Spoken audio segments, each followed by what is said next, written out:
Olá, olá, tudo bem com vocês? Bem-vindas, bem-vindos a mais uma entrevista da nossa Wellbeing Journey 2025. Eu tenho o privilégio aqui de estar mais uma vez com o Santiago Vasques, meu amigo. Tudo bem, Santiago? Tudo bem, ótimo, Joia. querido Miguel. Santiago é um profissional especializado em psicologia positiva, tanto com experiência acadêmica como com experiência de aplicação nos ambientes organizacionais, fazendo isso há quase 20 anos, né? Então, desde 2006, trabalhando com o tema. Ele é diretor do Centro de Liderança Emergente do Tecnológico de Monterrey e a ideia é bater um papo sobre liderança humanizada, sobre a liderança, e eu vou fazer um switch agora para a gente falar em espanhol, porque aí a conversa rola mais fluida, mas a gente coloca legendas para vocês acompanharem o papo de uma maneira mais tranquila. Então, Santiago, quisiera, bienvenido más una vez. Quisiera empezar comentando una cosa que leí a principio del año y voy viendo los temas vinculados a las cosas que nos interesan de la felicidad en el trabajo y del bienestar, viendo cuál sería la evolución de las capacidades que las personas tienen que incorporar en sus trabajos según el World Economic Forum por el reporte que sacan todo el año y este año en 2025 vas a ver que las habilidades o emocionales o habilidades cognitivas que tienen mucho que ver con nuestros temas siguen ahí arriba, incluso más arriba que las habilidades tecnológicas vinculadas a lo que es trato de datos o manejar la inteligencia artificial, que es un tema que se habla de manera muy frecuente. Pero más una vez, es un gran listado de un montón de cosas que la gente tiene que incorporar y quisiera ya hablar de tu perspectiva del modelo de liderazgo emergente,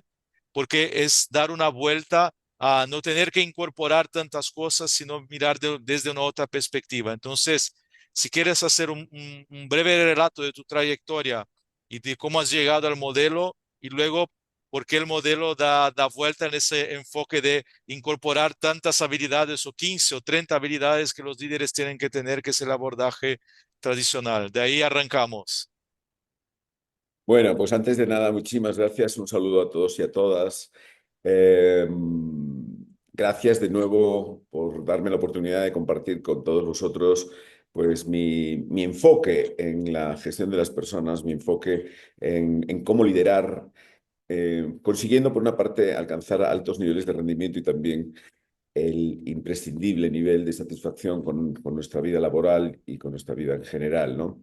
Mi evolución, ahora comentábamos, ¿no? Casi 20 años aplicando la psicología positiva, en primer lugar, en el ámbito de la gestión de los recursos humanos, en una empresa R que acababa de nacer y en la que tuvimos muy claro de una forma intuitiva inicialmente y de una forma ya más explícita y elegida posteriormente, la importancia de orientarnos al funcionamiento óptimo del comportamiento humano. Es decir, nosotros seleccionamos personas para las compañías y esperamos que tengan un buen rendimiento.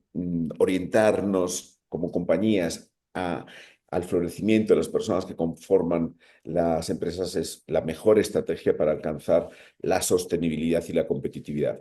Fueron unos años muy interesantes aplicando la psicología positiva en distintos ámbitos como la cultura organizacional, utilizando las fortalezas de carácter, la selección de personal, identificando, y esto enlaza con la pregunta de Miguel, no solamente las competencias técnicas, sino también altos niveles de optimismo, orientación al compromiso, personas que encontraban, que querían, que buscaban el significado en lo que hacían, con altos niveles de compromiso.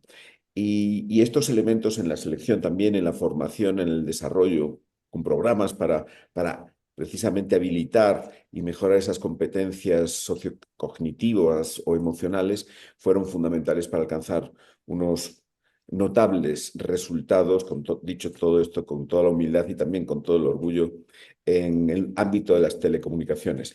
Mi evolución pasó después a incorporarme al TEC de Monterrey para estudiar el liderazgo, un liderazgo aplicando la psicología positiva, y de ahí nace el modelo de liderazgo emergente, un liderazgo orientado al florecimiento humano, que está compuesto por los 5 elementos que, en nuestra opinión, y basándonos en distintas investigaciones de otros y también propias, no puede no tener un líder hoy.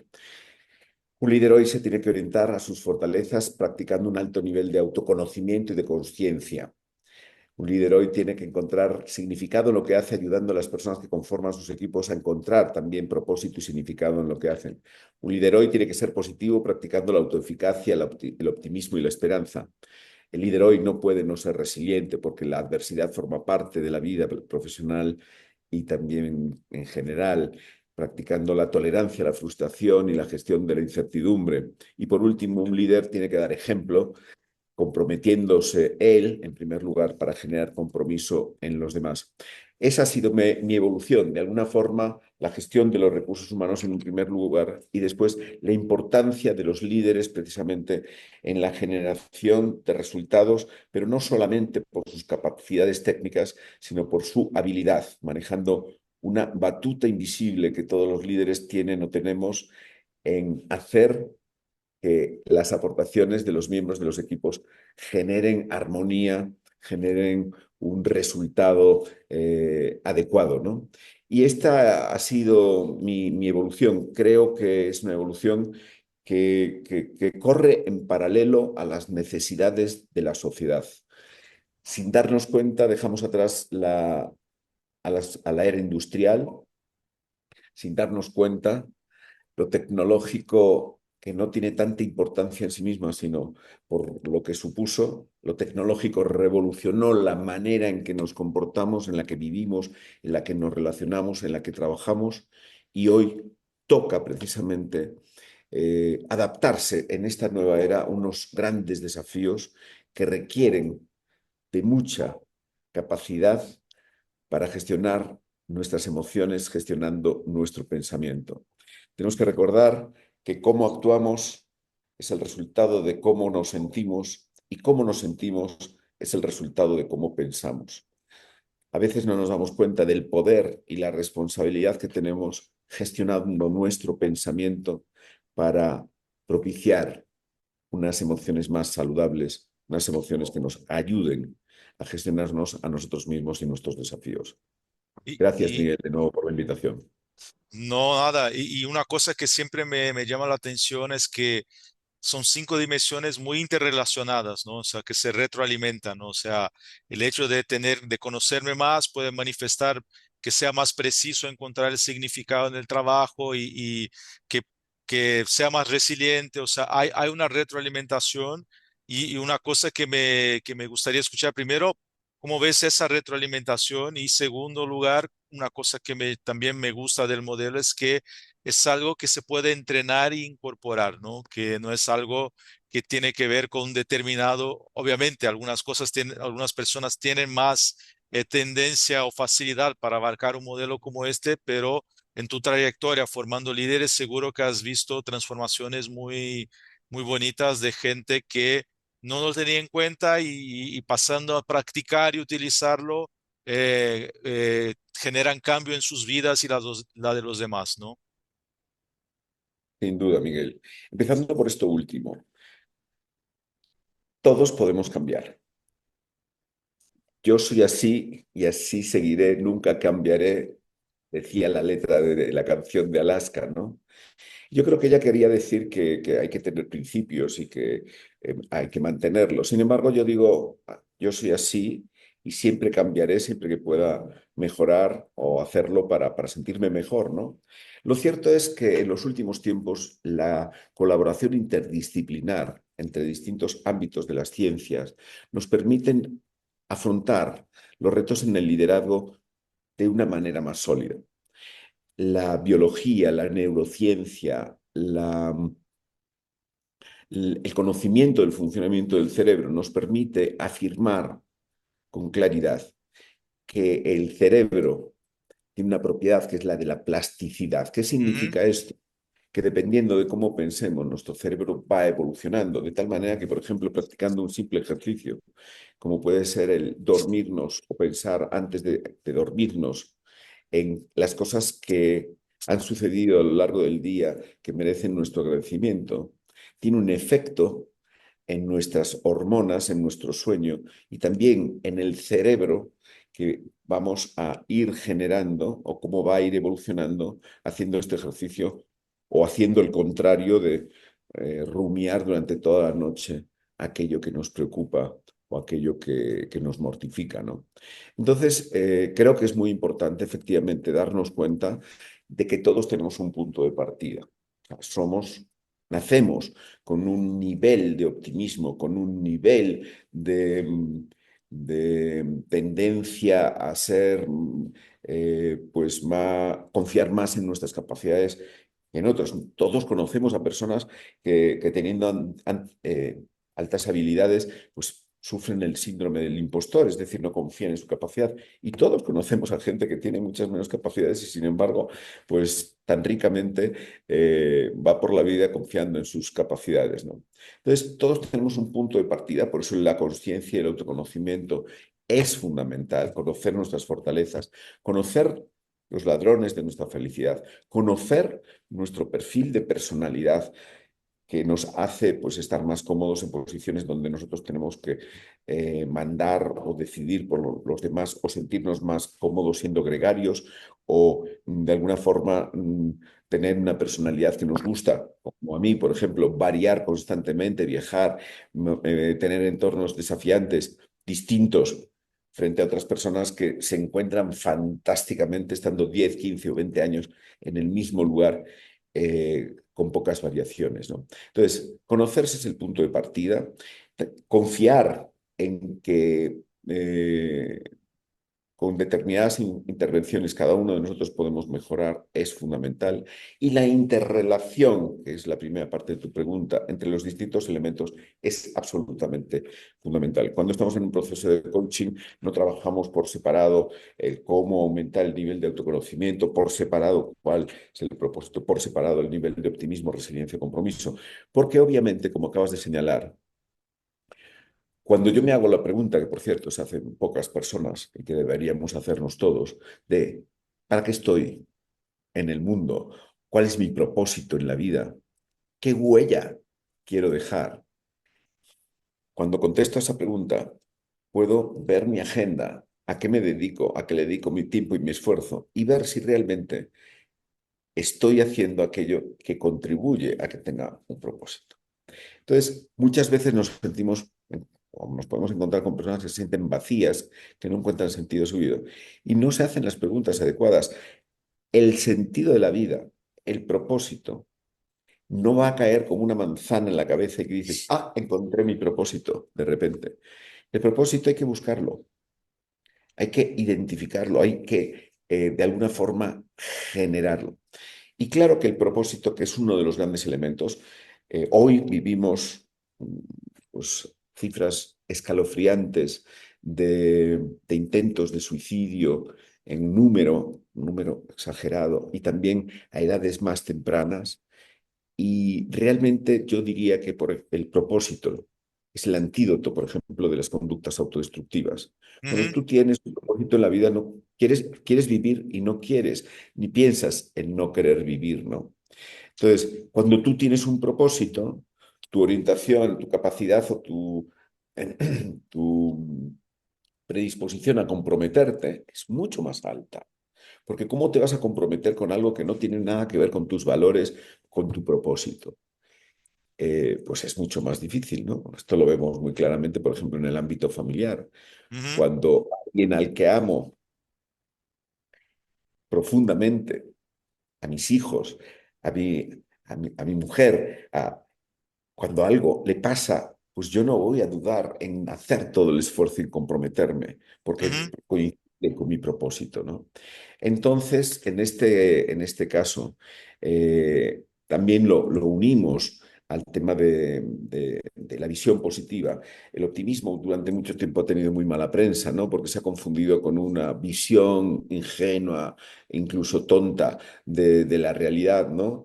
Y sin embargo, el optimismo con los pies en el suelo es fundamental, porque solamente cuando pensamos que lo que vamos a hacer puede tener alguna utilidad, lo vamos a hacer.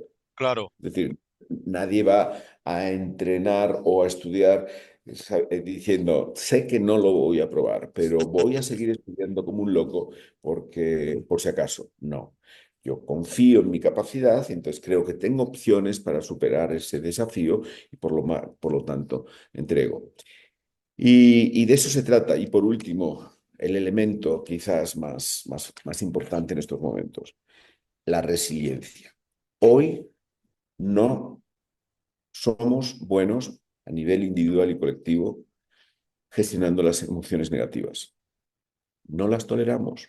De alguna forma, a diferencia de las generaciones anteriores que lamentablemente sufrieron muchas más dificultades, sí, precisamente con ese sufrimiento, desarrollaron la capacidad, las herramientas para tolerar la frustración y gestionar las adversidades.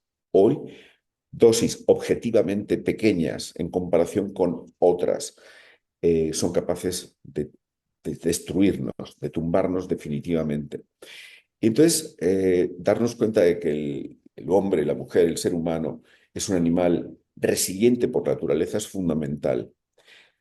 Cada vez que llega una adversidad, inconscientemente elegimos en regodearnos en el proceso de victimización, Ujú. que aunque parezca mentira, es algo que mucha gente disfruta, sintiendo víctima, porque entre otras cosas eso te hace que no sea necesario que tengas que activarte, la culpa es de otros, nada de lo que puedo hacer puede servir para nada. Por lo tanto, tenemos que elegir entre victimizarnos o decir, esto pasó, voy a ver qué aprendo y me pongo ya inmediatamente enfocando mis energías en intentar buscar una solución, ¿no? Entonces, bueno, efectivamente, todos podemos mejorar precisamente por todas estas características que antes se veían como innatas, hoy sabemos que se pueden desarrollar con el entrenamiento adecuado. Y el entrenamiento adecuado es precisamente lo que estudia la psicología positiva. Un punto, muchas gracias y que hayas traído a la charla toda la parte de los problemas de salud mental, no solo de suicidio, pero de depresión, de ansiedad, de burnout, o sea, de síndrome de quemado, que también son temas que el otro día salió un estudio aquí en Brasil de 400.000 personas afectadas del trabajo por cuestiones relacionadas a salud mental y va de trabajar estos temas para que el autocuidado, claro que hay responsabilidad de la empresa y hay una corresponsabilidad, pero hay un punto de conocerse, de autocuidado, de no victimizarse, como tú has bien dicho, de poder tener las herramientas, o sea, para poder afrontar este tipo de situaciones. Y yo creo que hoy, más allá que las frustraciones y adversidades, hay micro frustraciones y adversidades ilusorias que generan todo el tema de estar hiperconectado, de hipercomparaciones con todo lo que es las redes sociales y el ambiente donde hay mucha información y conectividad y poca conexión humana. Entonces, creo que eso también afecta. Y cuando tú has hablado del propósito, yo veo incluso el ejemplo de Franco, que cuando tú has estado aquí en Brasil hemos hablado, ¿no? De encontrar sentido en lo que haces, te ayuda a traer más resiliencia frente a las situaciones, ¿no? Entonces, es un poco la idea de no trabajar solamente el hedonismo, pero también lo que es la eudaimonia, que es que el entusiasmo venga desde uno para tener un propósito mayor. Entonces, creo que ahí va muy atado el modelo y una cosa que me imagino que a ti te gusta trabajar y por lo menos nosotros aquí con el tema del job crafting es pensar que esto y la ampliación de percepciones de conciencia o el cambio cognitivo sucede en un modelo de jornada, ¿no? Entonces, yo no puedo esperar que voy a juntar los líderes, aunque un workshop esté bueno para concienciar a las personas y que tengan una degustación de lo que puede ser un cambio, pero me imagino que un programa tiene que ser un programa a un determinado tiempo para que la gente pueda experimentar, decantar los conocimientos y que el cambio cognitivo no se hace de la noche para el día, ¿no? Entonces quisiera ver tu percepción frente a cómo estás haciendo las jornadas, qué tipo de estructura que son trabajos más a mediano plazo, ¿no? El cambio comportamental es la vida entera y largo plazo, pero para que un programa de liderazgo emergente tenga efecto, me imagino que lo piensas en modelo de jornada, ¿no? Ujú. A ver, muy interesante la pregunta, ¿no? Efectivamente, la transformación no es una cosa de un día para otro, de la noche a la mañana, y requiere de mucha perseverancia. Perseverancia y tenacidad, por cierto, una de las fortalezas de carácter más presentes en las personas que siguen más, consiguen ser más felices, ¿no? Ser perseverante consiste en conseguir terminar lo que uno comienza, aunque muchas veces se tiene que subdividir en distintas etapas. Cuando trabajamos en el ámbito del comportamiento humano, nos encontramos con distintos escenarios, ¿no? Por una parte, podremos encontrarnos con el escenario individual, es decir, alguien que o bien por su propia voluntad o porque su organización le invita a participar en un proceso de coaching, pues inicia un recorrido para aumentar el autoconocimiento, la gestión de sus habilidades de liderazgo que acabamos de mencionar, las cinco y también otras, además de su flexibilidad y enfocarse en alcanzar también altos niveles de satisfacción con su propia vida laboral y su vida en general, ¿no? Entonces, tenemos el entorno individual. Posteriormente también, o en otro, en paralelo, nos encontramos con organizaciones que quieren o bien iniciar un proceso global, que son los procesos que a mí personalmente me gustan más, acompañar a una empresa en A un mí proceso también. de transformación cultural y claro, nos gusta porque eso nos permite realmente impactar de una manera mayor, ¿no? O también existen pues, intervenciones puntuales que claro que tienen mucha importancia y cierto impacto, Ujú. pero que requieren de mucha continuidad y requieren muchas veces también de acompañamiento de otras intervenciones, como por ejemplo el coaching. Si a mí me preguntas, oye, estoy en esta organización, soy el director general de la compañía, veo que muchas veces nuestros clientes pues pueden ser o bien directores generales o responsables de áreas concretas o los departamentos de personas, talento, cultura, recursos humanos, ¿no? Entonces, si a mí me preguntan, oye, estoy en esta posición y quiero de mejorar el clima, de mejorar el nivel de la calidad de liderazgo, el nivel de compromiso, en definitiva, el nivel de satisfacción laboral de las personas, tiene un solo objetivo y es ser más competitivo como compañía, ¿no? Entonces, si recibimos ese pedido, yo quizás plantearía primero una fase de diagnóstico, sería un planteamiento de consultoría, de acompañarte, qué herramientas tienes, cómo has medido, eh, o desarrollarlas nosotros, ¿no? Es decir, poder identificar cuál es el punto de partida, ¿no? El diagnóstico es muy importante porque no se le puede recetar un curso de liderazgo a todo el mundo, cuando a lo Ujú, mejor ujú. lo que sucede es que existe una emoción colectiva de resentimiento, pues porque a lo mejor la empresa ha tenido que prescindir de un porcentaje significativo de la plantilla y eso hace que los ánimos, que la actitud de las personas no sea la más constructiva para enfocarse a sembrar programas de liderazgo, porque primero hay que trabajar quizás esa emoción colectiva, ¿no? Entonces, creo que la consultoría en el diagnóstico, que es lo que hacéis desde mapas de talento otros compañeros que tienen sus propias empresas consultoras y que se dedican a esto, pues identificar el punto de partida. Lo que no se mide no se conoce y lo que no se conoce no se puede mejorar. Creo que en recursos humanos, en comportamiento humano, tenemos que medir como se miden en otras áreas, a unas sabiendas de que no vamos a tener resultados exactos. En el ámbito de las ciencias exactas mides y lo haces con dos decimales. En el ámbito del comportamiento humano tienes que tolerar la frustración de que a pesar de que puedas encontrarnos la presencia de una cualidad o una fortaleza en el 80% de las personas, no significa que todo el mundo la tenga y todo el tiempo.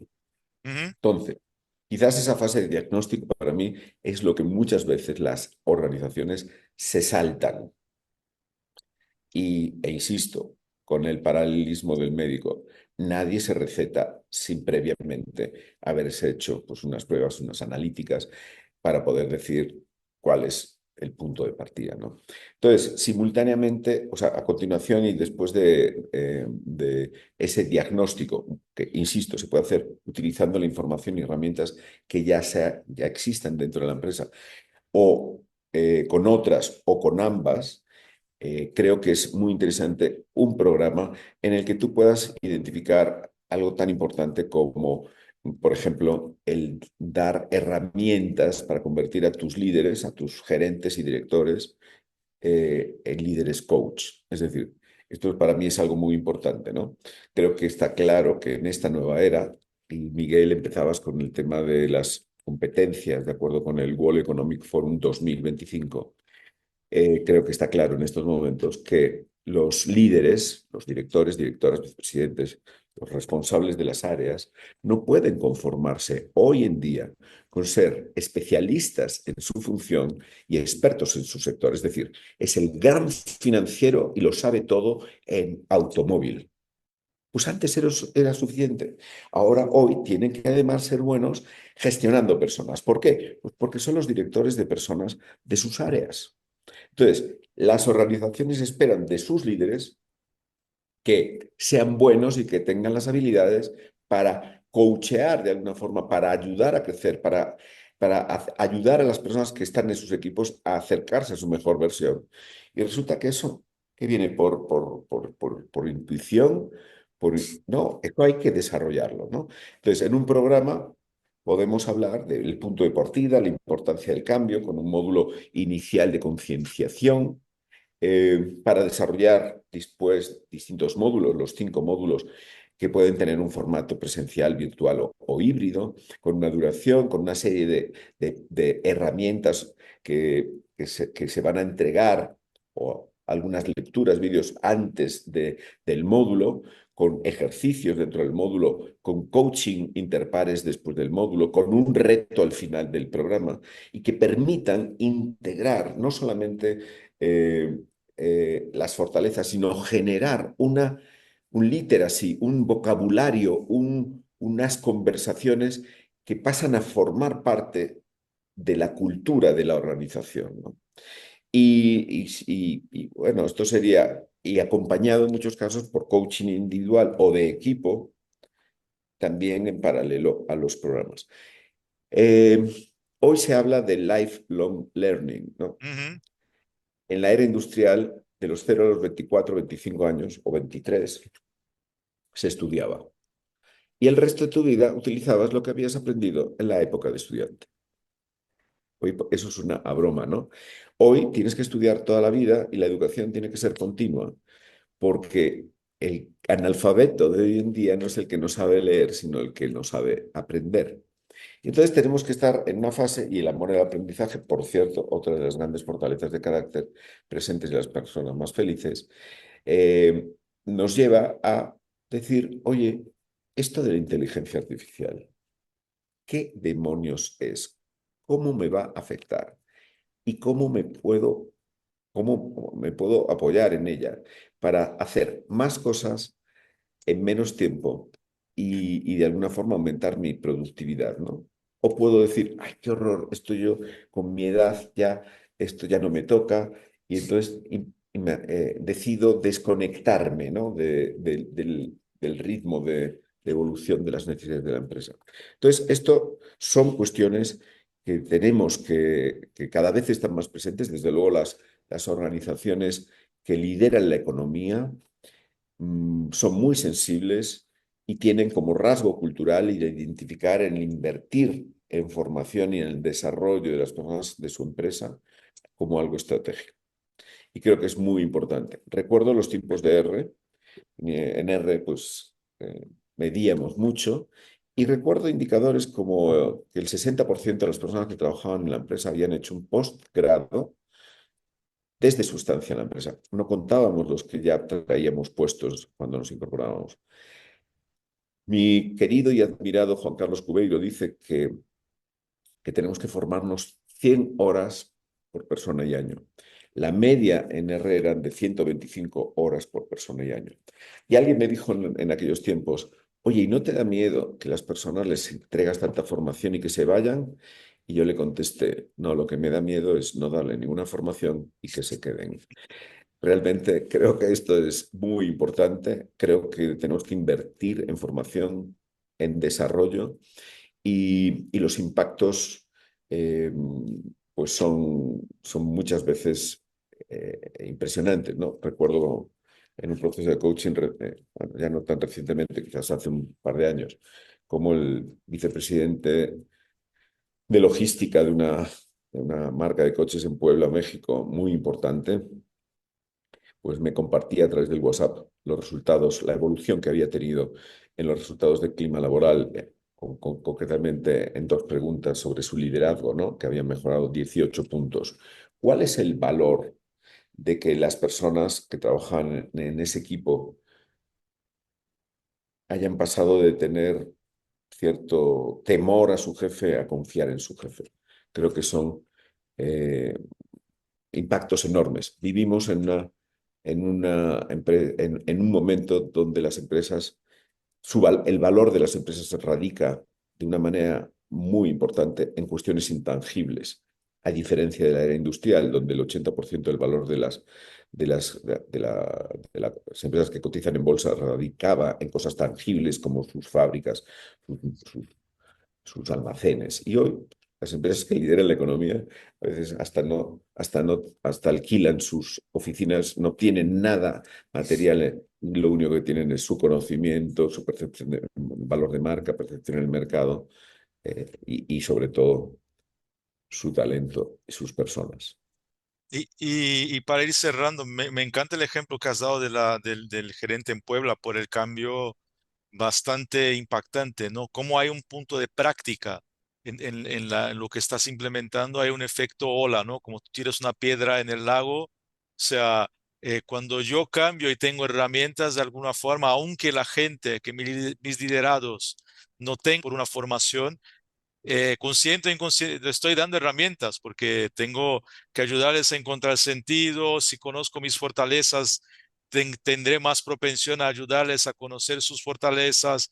Entonces, aunque estemos enfocando exclusivamente en los líderes, eso tiene un efecto de ola positiva brutal en la organización, un cambio de cultura y que creo que trae la condición ideal para poder trabajar en un ambiente de alta complejidad que vivimos hoy, que dimos, es lo que mantiene unida a la organización y con condiciones de innovar, de producir, de ser resiliente como grupo. Entonces, me parece súper potente lo que propones con el modelo y quisiera que dejaras un mensaje a la gente que nos escucha. Bueno, pues efectivamente lo más emocionante del proceso de coaching que acabo de mencionar no es únicamente esos 17, 18 puntos que había subido, sino lo que había implicado en la felicidad del coaching. Es decir, Ujú. habíamos empezado un proceso de coaching, y no son mis palabras, sino del propio coachee y de incluso la empresa. Habíamos empezado con una persona que estaba sufriendo, que era profundamente infeliz, sentía que no fluía, es decir, que de alguna forma chocaba y que cambió su manera de pensar, aumentó su nivel de conciencia, identificó la importancia de liderar de una manera rigurosa y orientada a resultados, pero al mismo tiempo con sensibilidad, con empatía en relación a las personas. Y ese proceso de transformación, como tú dices, impactó en él, en la onda, en todos sus colaboradores, que obviamente pues se sentían mucho mejor. Hay que pensar que cuando hablamos de encuestas de clima laboral, por ejemplo, el modelo de Great Place to Work tiene tres de los cinco atributos, tiene que ver con los superiores, ¿no? Entonces, tener un líder, un jefe, con la terminología antigua, que te inspira y al que admiras, es algo que te va a ayudar profundamente a ser feliz. Tener un jefe que te manipula, que te utiliza, que no te respeta, es algo que en el ámbito del job crafting se convierte en uno de los principales, de los temas más recurrentes, me imagino, y al mismo tiempo de los más desafiantes, ¿no? ¿Cómo gestiono yo mi pensamiento si mi jefe o mi jefa es un demonio, entre comillas, ¿no? Ujú. Pues de eso se trata, de gestionarlo. Y mi último mensaje, o sea, mi mensaje es, mm, en esta nueva era, por primera vez, no, las empresas no tienen que elegir entre orientarse a personas u orientarse a resultados. En la era anterior, las personas que cuidaban a las personas, pues parecía que renunciaban a parte del beneficio para cuidar a las personas, ¿no? Y yo creo que esto es un mensaje muy esperanzador. En esta nueva era, con tantas complicaciones, con tantas complejidades, pero que al mismo tiempo nos aportan, pues, mucho, mucho progreso social, mejores contextos de convivencia, de igualdad, de tolerancia. En, este, en esta nueva era, cuidar a las personas es cuidar al beneficio. Y esto es algo muy importante y creo que para los que nos estén escuchando, ya estén en el rol de trabajo en una empresa, ya sea líder, directivo, CEO o recursos humanos, ya esté en el rol de consultor, tenemos un propósito. Es decir, podemos ayudar a las personas para ayudar a las compañías y a los resultados. Y ya sea en el rol de trabajador, de individuo, en cualquier posición, busquemos y construyamos nuestra propia felicidad en el trabajo, como artesanos que somos, con las piezas que tenemos. Y es nuestra responsabilidad y es también mm, nuestra oportunidad. No nos resignemos. La resignación es un poquito menos mala que el resentimiento, pero es una emoción que nos desactiva. No nos resignemos. Identifiquemos la realidad, busquemos nuestras fortalezas y pongámoslas a trabajar a nuestro servicio para conseguir ser más productivos y al mismo tiempo más felices en el trabajo y en la vida. Santi, muchísimas gracias. Ha sido un placer más una vez hablar contigo y poder aprender más y mirar otras perspectivas desde el modelo que has creado y principalmente no tanto del modelo metodología, pero la intención genuina de desde la ciencia, desde una visión profunda, generar impacto en las personas, que eso que va de eso, ¿no? O sea, de tener estructurado para poder medir el impacto que estamos generando en la gente, pero la intención primera es poder generar impacto positivo en lo máximo de personas posibles. Entonces, vou mudar para o português agora. Eu quero agradecer a presença de vocês nessa entrevista. Tem mais algumas que nós vamos gravar ao longo dessa semana. Foi uma por dia, porque a gente está demandando de vocês presença. Ou seja, não precisa assistir 5 entrevistas por dia. Assiste uma por dia, é, digere o conhecimento, deixa aquele conhecimento decantar, começa a aplicar alguns aprendizados que você teve ao longo da jornada naquele dia e vai incorporando para o dia seguinte. Então, Santi, mais uma vez, muito obrigado e até uma próxima. Pois sou eu que agradeço, um forte abraço, grande abraço, meu querido Miguel.